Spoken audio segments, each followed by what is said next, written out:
So just a quick recap on everything that we've been doing. This is the last part of the series, of the three-part series, and the first one was the teaching aspect. When you get a colt in training, you teach them first, which is basically your trust and respect. And that first level of training is basically gaining trust and respect, and you can't have one without the other. You can't force respect, and you can't gain trust without respect. So the two of them work hand in hand.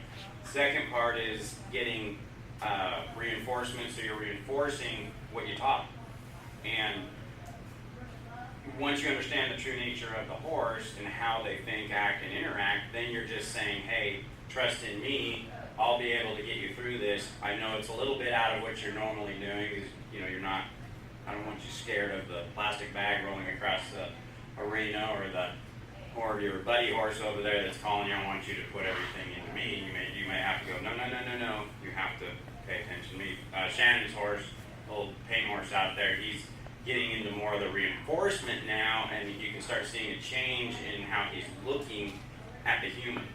He's starting to look for more guidance instead of like, I'm out of here, or get defensive. You get defensive, rear up, kick out, whatever. So and before he does that, he looks and asks a question. That's what we want to start happening. And as he goes through this second phase of the colt starting, which is accepting the saddle, he's at least starting to come back and feel back to us and ask the question before he moves into that defensive or flight from fear. Then you move into the third, which we're going to talk mostly about today, which is the refinement. And so when you refine everything that you've taught and reinforced, it gets down to where you give more responsibility to the horse and trust the horse, but you're still there to help the horse if it needs it. And it's kind of the way I like to think of it with our walk with the Lord is the Lord gives us free will, which is one of the greatest gifts He could have given us, right? I mean, we can make decisions whether to walk with Him or not. And if we're not, we stumble and trip and fall and try to make it through life. But with Him, we live a happier, more purposeful life. And as we get into the refinement part of our lives with the Lord, for me anyway, I don't know what it is for you, but for me, my thoughts go to Him more than not during my day's work. If something comes up, a phone call, anxiety pops up, and we're trying to figure out what to do with housing. Do we get a home, put it on here? Do we build a home somewhere else close to here? You know what I mean? We're still searching for that, and that anxiety hits me, and then my thoughts go back to the Lord and go, okay, just you got this. I don't need to be having anxiety about it. We'll figure this out. Doesn't care how much you know until they know how much you care.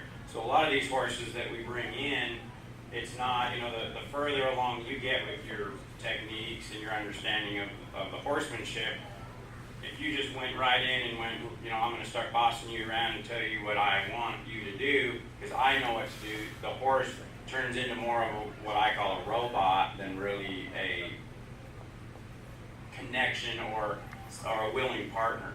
So, yes, you can train a horse. Use the word training. There's very habitual animals. You do something 3 times in a row, it's already becoming a habit for them. But do you really want a robot? Or would you like something with some free will? Something that has an opinion and has a conversation. In 100 days, we got teaching, reinforcing, and refining. Okay, now we're right at the edge of the refinement with that. That could have gone either way. With that much crowd and noise and everything going on, that's a lot of stress for the horse. So you could see there's a part right there when she went to go jump between the 2 buggies that the horse was like, and then she felt back to Reva and went through.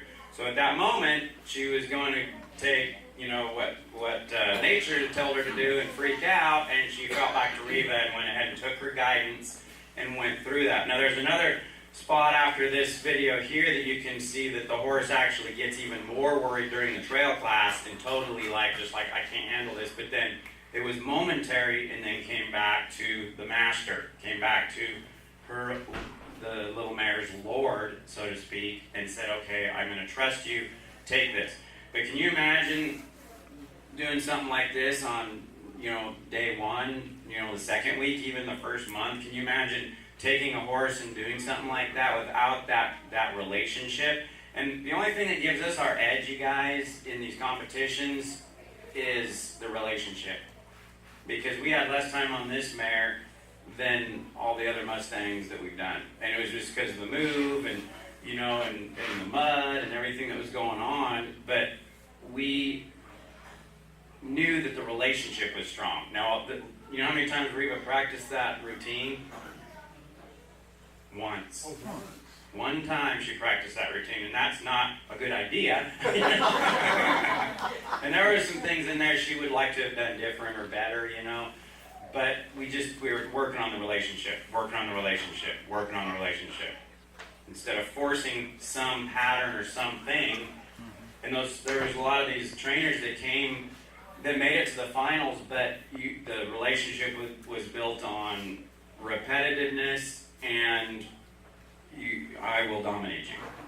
And you could see that a lot of theirs fell apart. When the crowds, these livestock show and rodeos, there's so much going on, even more so than just a regular horse event, when it's just a horse event. But you got the announcer from the rodeo, you got cattle, sheep, you got, buggies, cars, people in different it's just the carnivals going on, the banging, the noise.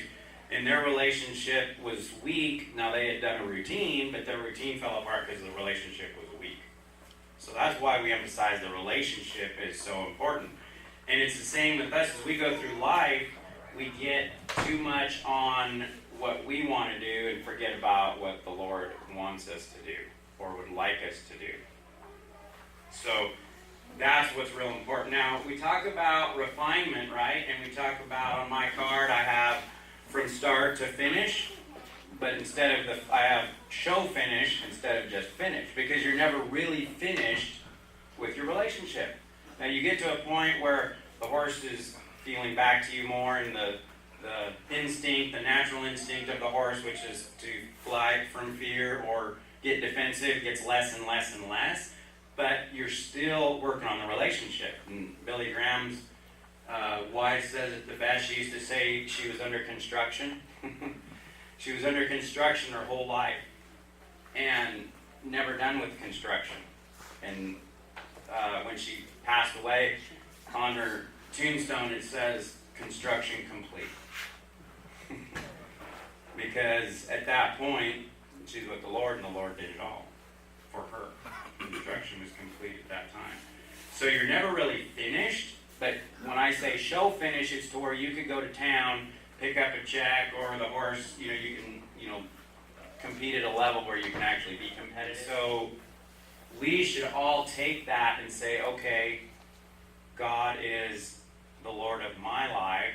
My thoughts should go back to Him whatever reason, whenever any crisis comes up, or ill thought, or whatever it is, it needs to go to the Lord and say, okay, how would the Lord handle this? This is the way I need to handle it. One of my passages that, before we play this last clip,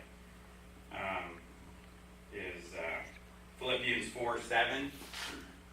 It's, "And the peace of God, which passeth all understanding, shall guard your hearts and your thoughts in Christ Jesus." So that pretty much says it all.